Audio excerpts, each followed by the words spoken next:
Sustainability is setting U.S. soy apart, and one practice gaining momentum across the country is the use of cover crops.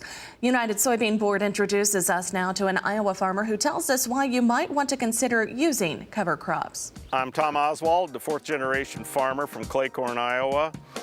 Our family's farmed in this area since about 1870. I have about 60 acres out of this 220-acre field that I seeded cover crop, had it flown on last fall. And when I planted this field, to plant through residue, the height that you could barely walk through and barely see the planter was something else. But as you can see, the soybeans are doing just fine as the residue breaks down from the cover. So far, it's been a pretty cool experience, and I'm glad I tried it. Surprising to me was how I could plant into this tall residue was actually almost too easy, and that my biggest concern is what's going wrong.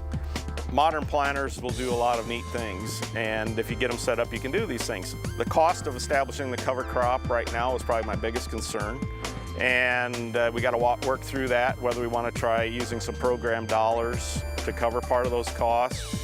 We'll take this to yield, we'll see what it looks like. It's got to be profitable or at least break even. I do know with soil quality it takes some time to see the benefits.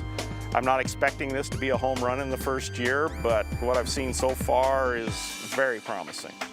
I haven't dug in this cover crop lately, but when you dig down, you see this root system building, and how that even though the soil hasn't been turned in 15 years, how the things break down, that the quality of the soil as the earthworm tunnels are made, and now we're seeing these roots from this rye as it breaks down. How could you do any better than that with tillage? I've really come to the conclusion that ideas can be universal, but adapting them are local. And to adapt them, you have to try them. It's not always easy. You try to find someone local who is doing it. There's a young farmer in this county that is very active in the cover crop, and I followed a few of his instructions. He had good ideas, and I kind of followed that. But adapting them is local, and to do that you have to try, you have to experiment, you have to expect a certain amount of challenge, potentially a little bit of failure.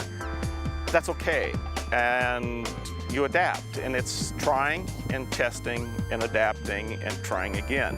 Sustainability is the more recent extension of the soil and water conservation movement that's been going on for 80 years. But it also has bigger ramifications than just soil and water conservation. For me, it's an important passion to have as little runoff from these farms or little erosion as possible and build soil quality, which I know will translate to yield. What many farmers need to think about is sustainability is both economic sustainability, profitability. It's important. How does our footprint as farmers impact their profitability from a political policy, social license aspect, that if society doesn't like what we're doing, it's going to cost us money. Then we're not economically sustainable if we're regulated past profit. So sustainability is a big picture. And for the customer, the consumer that uses products made, we're part of the food chain. Downstream, if they don't like our footprint, we're not selling them product. And so for sustainability, it's more than just soil and water. It is a big, big picture that encompasses economics, it encompasses how freely we can operate, even if it is still profitable, all those factors.